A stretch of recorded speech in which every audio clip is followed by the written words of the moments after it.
안녕하세요. 저는 고려대학교 의과대학 생리학 교실 안암병원 신경과 교수 노지훈입니다. 이번 주차 강의는 두 개의 주제로 구성되어 있습니다. 첫 주제를 통해서 뇌의 각 영역은 어떤 일을 할까를 살펴보았고, 오늘 두 번째 주제는 뇌 질환은 과연 치료가 가능할까입니다. 이번 수업은 그 첫 번째 수업입니다.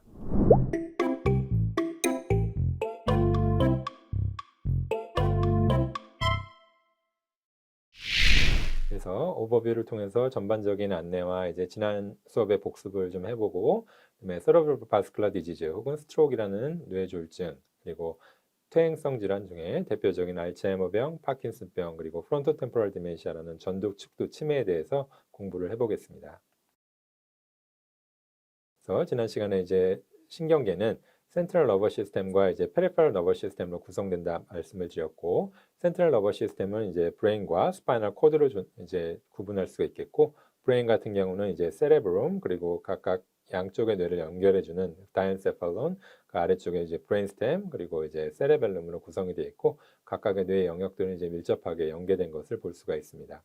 페리페럴 너버 시스템은 그런 CNS와 이제 주변 구조물들을 연결하는 그런 구조물이라고 알고 있으면 되겠습니다. 그래서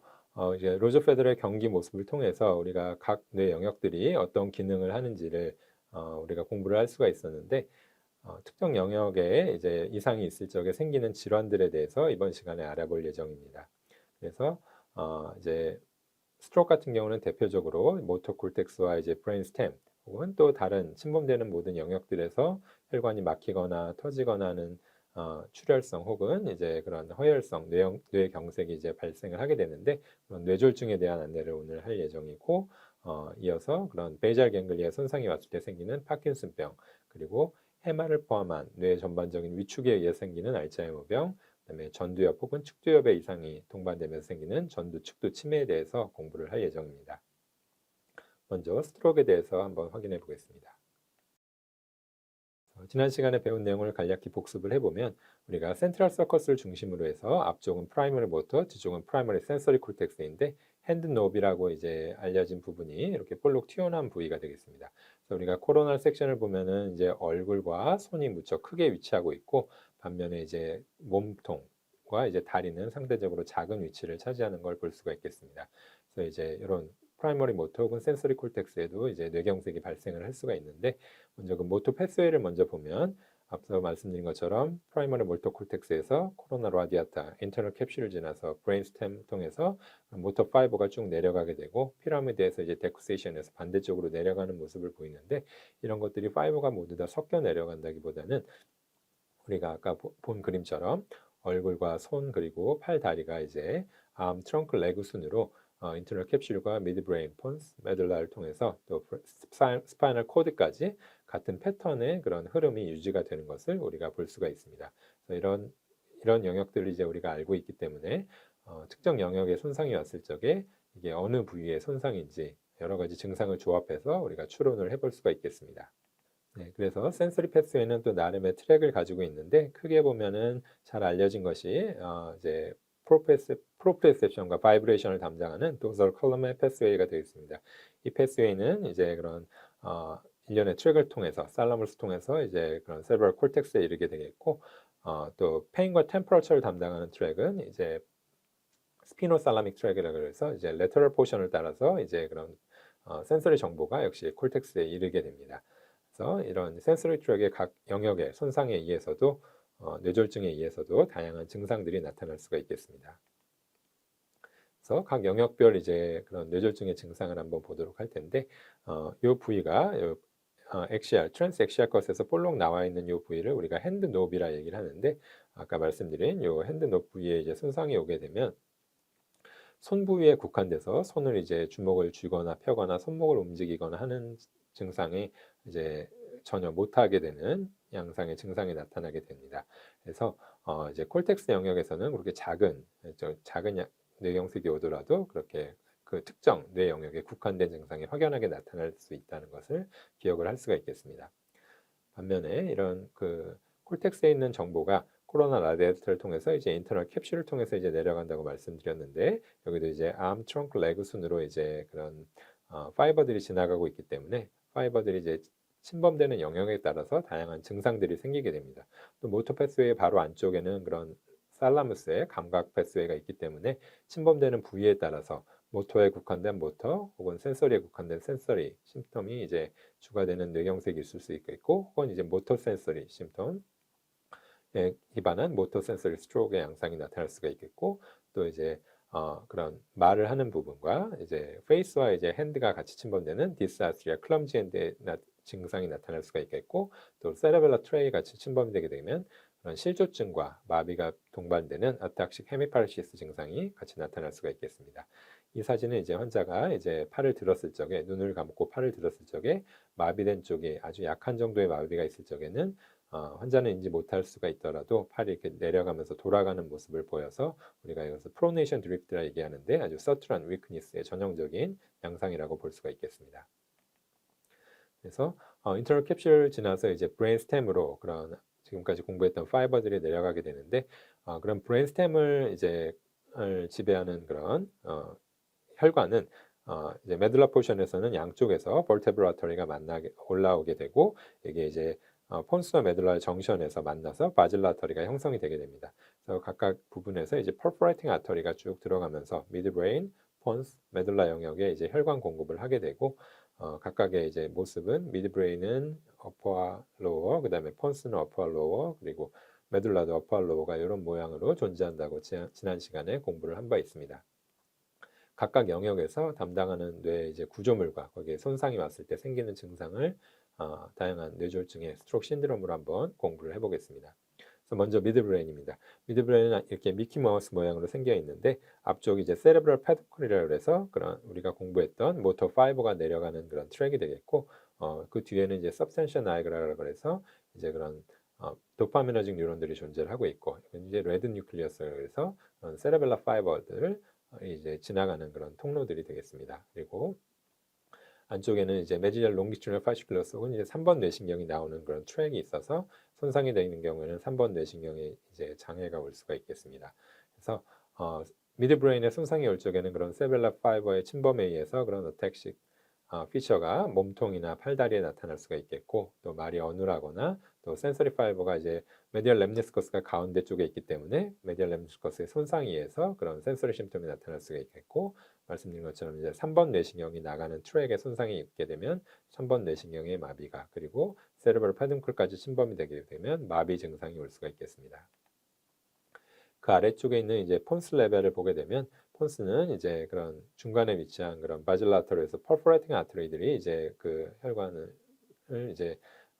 공급을 하게 되는데, 제일 앞쪽에 있는 베이시스 폰티스에는 콜티커 스파이널 트랙, 모터 파이버가 지나가고, 뒤에 쪽에 이제 메디얼 렘니스커스에는 감각 파이버가, 그리고 더 뒤쪽에 그런 메디얼 론지튜디널 파시큘러스에서는 그런 눈동자의 움직임을 담당하는 신경들이 지나가게 됩니다. 각각의 이제 손상되는 영역에 따라 증상이 오게 되는데, 그런 피라미드 앞쪽에 손상이 되면 이제 모터 피처가 주가 되게 되겠고, 그 뒤쪽까지 침범이 되면 이제 이런 모터와 센서리 피처가 같이 침범되는 모터 센서리 스트로크가 되겠고, 그 더 뒤에 국한됐다 그러면 센서리에만 국한될 수 있겠고, 그보다 더 뒤쪽까지 침범이 되면 눈동자의 움직임만 장애가 올 수가 있습니다. 반면에 그런 앞부터 뒤까지 쭉 침범이 되면 모터 센서리, 그리고 눈동자 움직임까지 모두 침범이 될 수가 있겠고, 이런 것이 이제 양쪽에 침범이 되게 된다면 뇌 전체를 보면 이 부위가 큰 것은 아닐 수가 있겠지만, 이 부위는 모든 통로들의 여기를 지나는 모든 신경들이 거의 손상된 거나 마찬가지이기 때문에 사지의 마비와 감각 이상, 또 눈동자의 움직임까지 이제 장애가 생기는 그런 락드인 신드롬 같은 증상들이 생길 수가 있겠고, 이건 흔치는 않지만 이제 그런 폰스의 레터럴 포션이 침범되게 되면 여기를 지나는 모터와 센서리 피처 이제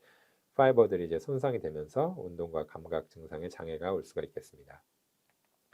이보다 더 아래쪽에는 이제 메들라가 위치를 하게 되는데, 메들라는 그런 벌테브라 아터리가 양쪽에서 만나서 이제 그런 가운데 쪽에 바질라 아터리가 생기기 전 단계이기 때문에 벌테브라 아터리가 이제 옆면에서 공급을 하는 과정에 막혀서 생기는 증상들을 생각을 해볼 수가 있겠습니다. 옆면에는 이제 그런 스파이노 세레벨라 트랙이 존재하기 때문에, 그래서 이제 손에서 일어나는 그런 여러 가지 파이버들이 지나가는 통로가 손상되면 손해 기능에 장애가 올 수가 있겠고, 그 바로 안쪽에는 스파이노 살라믹 트랙이어서 감각을 담당하는 영역인데, 역시 암, 트렁크, 레그 패턴으로 존재하기 때문에 이제 그런 레터럴 메듈라의 그런 인팍션에 의해서는 그 암보다는 레그에 국한된 그런 감각 이상이 나타날 수가 있겠습니다. 뉴클리어스 앰비겨스는 이제 우리가 그런 삼킴에 관여하는 영역인데 이것은 이제 그런 요 레터럴 메듈러보다 좀 더 안쪽에 있기 때문에 코달 포션의 레터럴 메듈러 인팍션에서는 이런 세레브럴 파이버가 침범되면서 생기는 벌티고, 디지니스, 그다음에 인스테빌리티, 그다음에 아까 말씀드린 다리에 좀 더 심한 감각 이상이 생길 수 있지만 디스파지아는 좀 덜 생기는 걸로 되어 있고 벌테브럴 아터리의 이제 다이섹션에 의해서 주로 많이 발생하는 걸로 알려져 있습니다. 좀 더 로스트럴 포션에서 보게 되면 그 다양한 파이버의 침범에 의해서 이제 증상들이 생기게 되는데 말씀드린 것처럼 이제 세레벨름에서 올라가는 다양한 파이버가 인피리어 세레벨러 패든콜 통해서 이제 그런 메듈러로 들어가게 되는데 레터럴 메듈러 인팍션에서는 이 부분이 이제 손상이 되게 되기 때문에 어택시아나 디즈니 심통이 많이 생기게 되겠고 또 역시 센서리 파이버가 스파이노살라믹 트랙과 이제 그런 트리제미널 너브가 이제 어센딩 앤 디센딩 파이버가 함께 지나가기 때문에 이 영역들이 침범이 되게 되면 센서리 심텀들이 나타나게 됩니다. 그리고 이제 뉴클리어스 앰비겨스도 같이 이제 침범이 될 수 있는 영역에 존재하기 때문에 이 경우에는 이제 로스트럴 메듈라에서는 레터럴 메듈라 인팍션이 왔을 적에 그런 디스파지아도 무척 심한 증상을 볼 수가 있겠습니다. 반면에 이제 메디얼 메듈라 인팍션 같은 경우는 아까 폰스와 유사하게 이제 앞쪽에는 콜티코스파이널 트랙의 모터 파이버가 지나가고 가운데 쪽에는 이제 메디얼 렘니스커스의 감각을 담당하는 부분이 있고 더 뒤쪽에는 이제 메디얼 론디튜널 파시큘러스에서 그런 눈동자의 움직임을 담당하는 영역이 존재를 하게 되는데 각각 역시 손상된 부위에 따라서 증상이 나타납니다.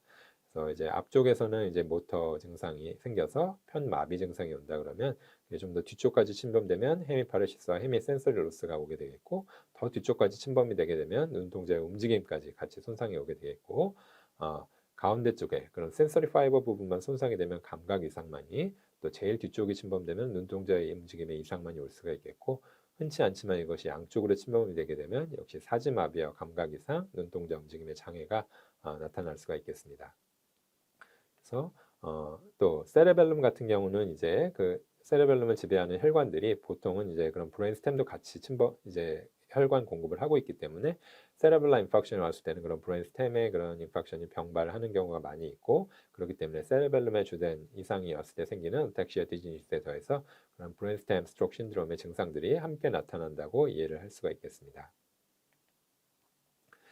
이제 모터에 주로 국한된 이야기를 하였는데 모터의 이외에도 이제 파라이털 콜텍스나 다른 이제 예를 들면 히포캠프스라거나 다른 뇌 영역에 이제 혈관이 막히는 거에 의해서도 다양한 뇌경색이 발생할 수가 있고 그 뇌경색은 침범된 영역들에서 담당하는 기능의 이상으로 발현을 하게 됩니다. 그래서 자세한 내용들은 또 다음 기회를 통해서 공부를 할 수 있으면 좋겠습니다. 그래서 말씀드린 뇌경색이 실제적으로 어떤 양상으로 나타나는지를 본다 그러면 혈관이 막혀서 생기는 그런 이스케믹 스트로크의 한 가지가 있겠고 또 한 가지는 이렇게 혈관이 터져서 생기는 헤모리직 스트로크의 한 가지가 있겠습니다. 한 80% 이상이 이스케믹 스트로크이고 한 15에서 20% 정도가 헤모리직 스트로크로 알려져 있는데 이스케믹 스트로크는 말 그대로 이제 막힌 것을 빨리 좀 뚫어줘야 이런 퍼머넌트한 브레인 데미지를 막을 수가 있겠고 반면에 헤모리직 스트로크는 이제 그런 출혈의 부위가 크다 그러면 출혈 부위를 좀 빼내는 수술을 할 수가 있겠고 그 양이 적다 그러면 흡수되기를 좀 기다려주는 치료를 고려를 해볼 수가 있겠습니다. 그래서 뇌경색이 의심이 되는 환자를 이제 여러분들이 만나게 된다면 이런 패스트라는 약자를 기억을 할 수가 있겠습니다. 그래서 환자한테 말을 해보세요. 혹은 이제 웃는 표정을 지어보세요 해서 얼굴의 좌우 대칭에 문제는 없는지 혹은 팔을 들어보세요 해서 팔을 들 적에 이제 좌우에 차이가 마비가 있는지는 않는지 확인을 해보고 말을 해보세요 해서 말이 어눌하진 않은지 확인을 해보고 이런 증상들이 갑작스럽게 이제 안면마비나 팔의 마비 그리고 이제 구음장애 이게 말이 어눌한 증상이 생겼다 그러면 지체 없이 이제 응급 연락을 취하는 것이 중요하다고 할 수 있겠습니다. 그래서 말씀드린 그런 뇌경색의 그런 기전을 간단히 본다 그러면 심장에서 부정맥 등의 원인으로 혈전이 생겨서 이제 혈전이 쭉 이제 굵은 혈관을 타고 날아가다가 작은 혈관을 막혀서 생기는 카디오 엠볼릭 스트로크가 있겠고 또 작은 혈관이 이제 그런 동맥경화에 의해서 막히는 경우 또 이제 굵은 혈관에 라지 아토리의 아테로스클레로시스에 의해서 혈전이 날아가서 막히거나 혹은 이 혈관이 폐색돼서 이 자체에 의한 그런 뇌경색이 생기는 것을 생각을 해볼 수가 있겠습니다. 그래서 각각의 경우에 따라서 우리가 치료적인 접근을 달리 할 수가 있는데 이제 응급실에 스트로크 증상으로 환자가 이제 내원을 하게 되면 이제 빨리 이제 머리 사진을 찍어서 이제 헤모리직 스트로크라면 이에 준한 치료를 하게 되겠고, 이게 갑작스럽게 발생한 이제 이스케믹 스트로크라 그러면 이제 뇌 사진을 통해서 사진상에 이제 그런 이스케믹 스트로크 이제 그 치료가 이제 응급 혈전 용해 이제 치료가 가능한 상황이고, 약 3시간 이내에 오신 분이라 그런다면 이런 조기 치료를 이제 혈전 용해제를 정맥에 주입을 해서 치료를 하게 됩니다. 반면에 이게 시간이 뭐 4시간 반 이상 경과된 다음에 오게 되면은 우리가 다양하게 혈관 조영술을 통해서 이것이 이제 카디오 엠볼리즘이나 혹은 이제 스몰 베슬 오클루전 같은 경우는 우리가 그런 큰 혈관을 통한 접근이 이제 필요한 것이 아니기 때문에 굵은 혈관이 막힌 라지 베슬의 오클루전인 경우에는 여기에 대해서 이제 우리가 추가적인 조치를 하게 되는데, 약 6시간 전에 이제 내원한 경우에는 미케니컬 스롬벡토미를 시행을 하게 되고, 그 이상의 경우에는 이제 뇌 조직이 얼마나 손상됐는지를 봐서 엘리지블한 상황이라 그러면 역시 이제 미케니컬 스롬벡토미를 하게 됩니다. 그래서 이후에는 이제 중환자실에서 안정 치료를 하게 되는데, 이런 미케니컬 스롬벡토미가 점점 기술이 발전을 하고 있습니다. 그래서 이 내용을 이어서 스트로크의 치료로 한번 안내를 드려보겠습니다. 그래서 이제 굵은 혈관이 막힌 것이 이제 임상 증상이나 영상으로 확인이 됐다 그러면 우리가 다리부터 이제 이런 가이드와이어를 삽입을 해서 이제 심장 주위에 대동맥을 지나서 이제 경동맥을 통해서 이제 뇌 혈관이 막힌 부위까지 가이드와이어를 위치를 하게 되고, 거기서 이제 스롬보스를 끌어내는 그런 시술을 하게 됩니다. 동영상으로 잠깐 보겠습니다.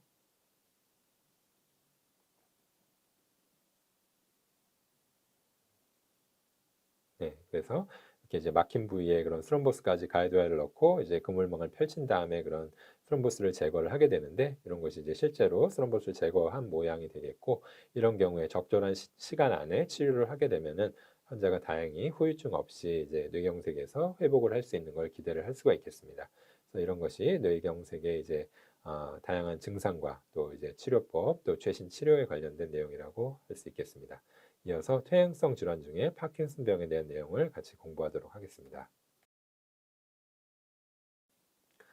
앞서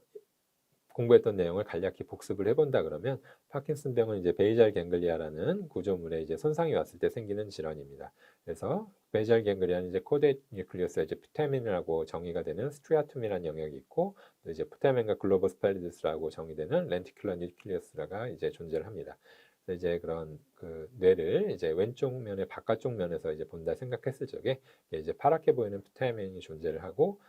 그 안쪽에는 이제 코데인 뉴클리어스가 존재를 하게 됩니다. 그래서 코데인 뉴클리어스와 이제 푸테멘을 같이 합쳐가지고 우리가 스트리아툼이라 얘기를 하게 되겠고, 이거를 드러낸 다음에 그 반대쪽 안쪽 면을 보게 되면 이게 글로버스 펠리두스가 이런 보라색 모양으로 보이게 되는데, 이제 글로버스 펠리두스의 주변에 있는 이 푸테멘을 합쳐가지고 이제